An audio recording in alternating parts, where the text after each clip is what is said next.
안녕하세요 성도 여러분. 오늘도 생명의 삶 큐티 함께 나누겠습니다. 8월 21일 금요일 로마서 12장 9절에서 14절까지 말씀입니다.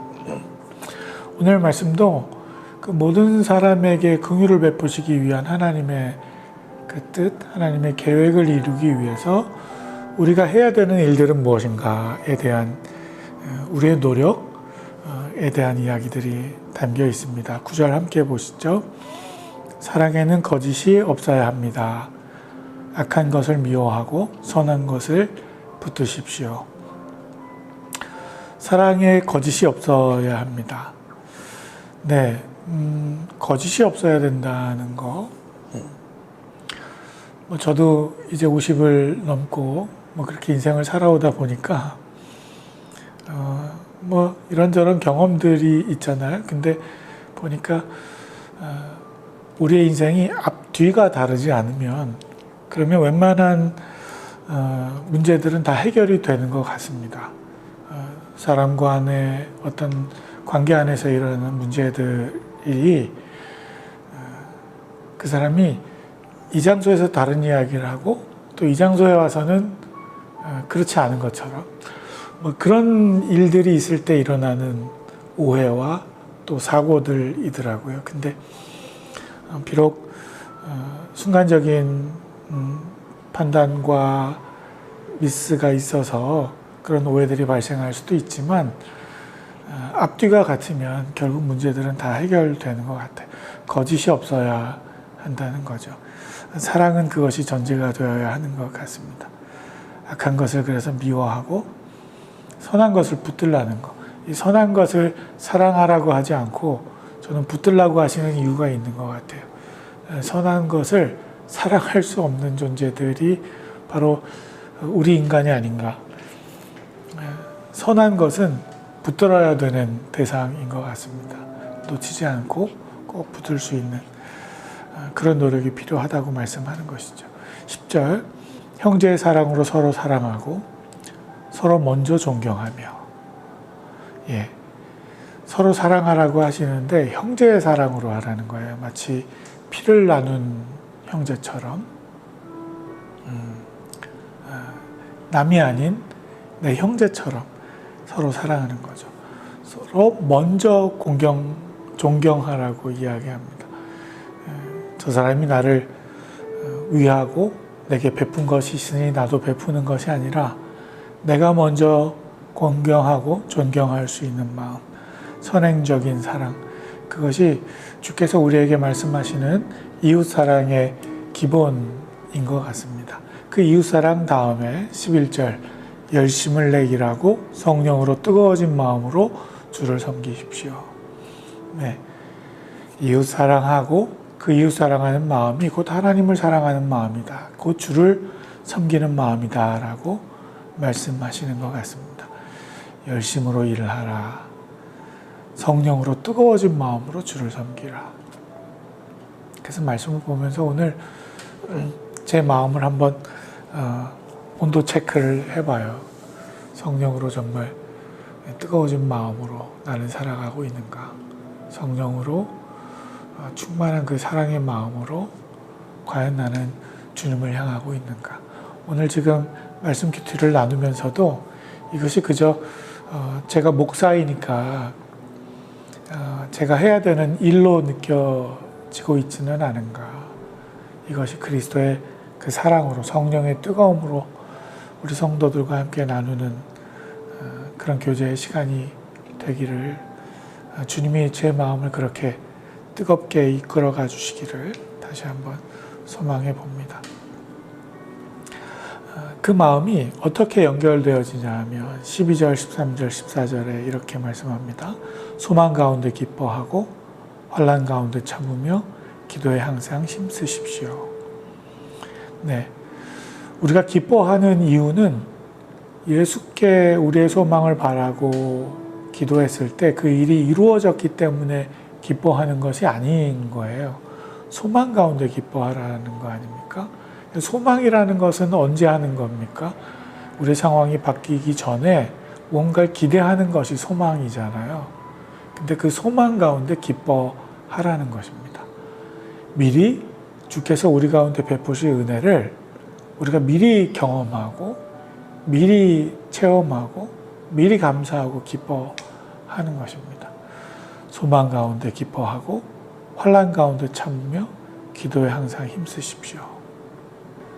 주께서 우리에게 주시는 소망으로 기뻐하며 환난을 참으며 기도하며 그 마음으로 13절에 성도들의 쓸 것을 공급하고 나그네를 대접하는 일에 힘쓰십시오. 정말 대단한 요청을 하시는 거예요. 우리가 풍족하지 않은 순간에, 우리가 절망해 있을 수도 있는 그 순간에 소망으로 기뻐하고 환난을 참아내고 기도하며 성도들의 쓸 것을 오히려 나누고 공급하고 나그네들을 대접하는 일, 그 일을 힘쓰는 것.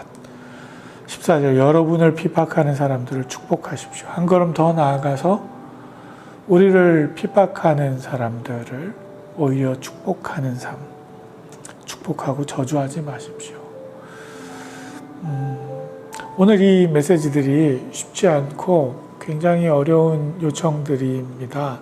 근데 이 메시지들은 분명히 모든 사람들에게 긍휼을 베푸시기 위한 하나님의 계획을 이루기 위해서 우리가 믿는 자들로서 이 땅에서 감당해야 되는 우리의 역할이에요. 그래서 이것은 그저 원수를 위한 일이 아니고 성도를 쓸 것을 채우기 위한 공급을 위해서 내가 희생하고 있는 일이 아니고 나그네들만을 위한 일이 아니고 우리 모두가 그리스도의 긍휼을 경험하기 위한 일이라는 것. 내 것이 없다는 것. 그 긍휼함 가운데 우리 모두가 한 공동체라는 사실을 오늘 말씀은 이야기하고 있는 겁니다. 아침에 뉴스를 보니까 오늘 하루 확진자가 324명이라고 합니다. 하루하루 거듭될수록 이 코로나 확진자들이 급속도로 늘어나고 있는데 우리 이 인천 지역에도 17명 어제 확진자가 발생했다고 합니다. 오늘 말씀을 함께 보면서 우리가 함께 서로 돕고 서로 사랑하고 먼저 존경하고 이런 베푸는 일들이 헤어진 곳을 꿰매고 무너진 그런 곳들을 재건해야 된다고 말씀하시는 일이잖아요. 우리가 그리스도를 머리로 한 공동체라는 사실, 이 지구촌을 우리가 함께 살아가고 있다는 사실, 그걸 우리가 기억해야 되는 것 같아요. 그래서 믿음, 소망, 사랑, 그 중에 제일은 사랑이라 성경이 말씀하는데 그 제일된 사랑을 그 사랑 제일 이 조롱거리가 되어버리고 마는 그런 이 현실 속에서 왜 하나님 믿고 예수님을 그리스도로 영접했다는 사람들이 저럴까? 정말 분통이 터지고 화가 치밀어 오르는 것이 사실입니다. 그래서 그냥 욕 한번 하고 어떻게 저런 놈들이 있나 이렇게 욕 한번 하고 이제 그 무너진 둑을 어떻게 다시 세워갈 수 있을지를 우리가 고민해야 하는 시점이 아닌가 싶어요. 조금 더 이 일이 더 커지기 전에 주께서 오늘 우리에게 말씀하시듯이 소망 가운데에서 기뻐하고 이 환난을 참아내고 함께 기도하면서 정말 이 우리 성도들의 쓸 것을 정말 필요한 부분들을 공급하고 나그네들을 대접하고 핍박하는 자들을 축복하는 삶. 그게 우리의 힘으로 어떻게 가능하겠습니까? 그저 우리 안에서는 정말 절연하고 싶고 끊어내고 싶고 한 것이 사실인데 그렇기 때문에 주께서 우리 안에 임재하셔서 성령의 그 충만함으로 우리를 다스려 가실 수 있도록 우리의 본성을 거스르고 우리를 그리스도의 사랑으로 이끌어 가시는, 그래서 정말 주께서 아름답게 태초의 아름다운 모습으로 보시기에 좋았던 그 모습으로 우리를 회복시키실 수 있도록 우리가 오늘 하루도 바이러스에 노출되지 않도록 최선을 다하고 우리가 서로를 위해서 기도하고 아끼면서 고민하는 하루, 서로를 위해서 내가 더 먼저 솔선수범하는 그런 하루, 주께서 우리를 이끌어 가실 수 있도록 그렇게 또 바라는, 기도하는 하루 되실 수 있기를 바랍니다. 모쪼록 우리 사랑하는 성도 여러분, 오늘 하루 건강하게 하루 잘 견디시고요. 그 안에서 그리스도의 소망을 누리며 기뻐하시는 삶 더불어 살아가실 수 있게 되기를 예수님의 이름으로 다시 한번 기도드립니다. 오늘 하루 힘내십시다. 감사합니다.